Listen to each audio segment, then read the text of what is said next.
Letters from across China pile up like a mountain.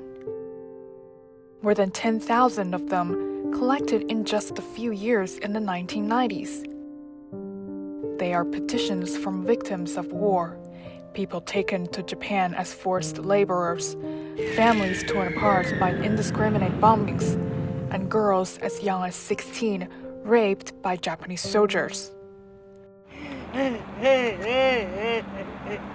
For decades, these victims never relinquished their rights to seek compensation from Japan. And in one modest Beijing office, that effort continues quietly, persistently, and against enormous odds. Time really matters here, and you can see it on this sign. It shows two Chinese characters mean change on horseback. Put together, they form the phrase, change at once. It captures the pressure and urgency people feel in this place. The group is called the China Federation of Civil Claims Against Japan. Born out of a movement in the early 1990s, it argues that Japan must acknowledge and compensate Chinese civilians harmed during the invasion from 1931 to 1945. That urgency grows as surviving victims pass away and as perception of war shifts within Japanese society.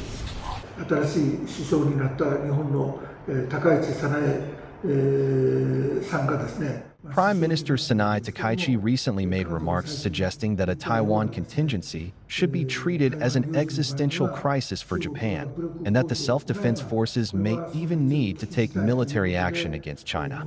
This shows that the recognition that the war against China was wrong is weakening in Japan.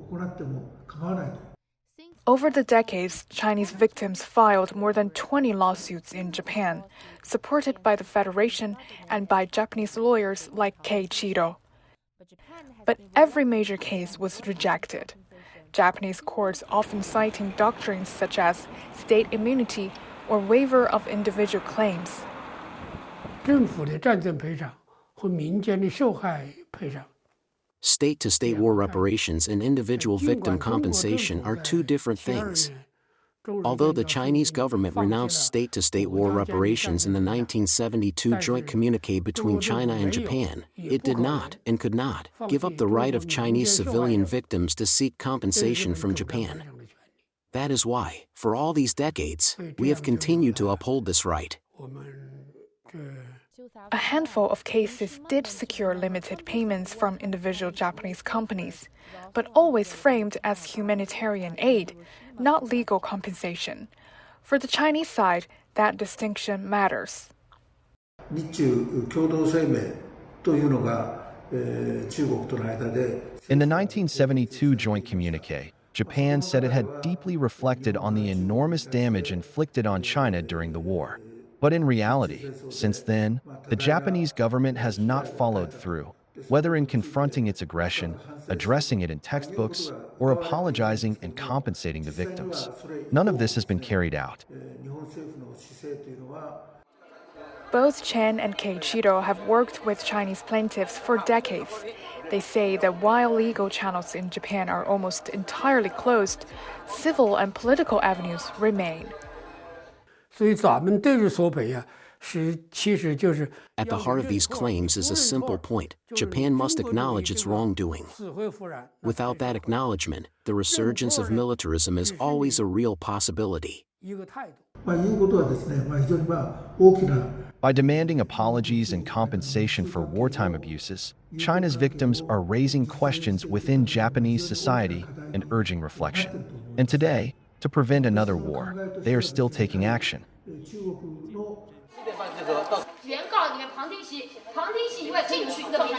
Across China, many individuals and grassroots groups continue to push for accountability from Japan.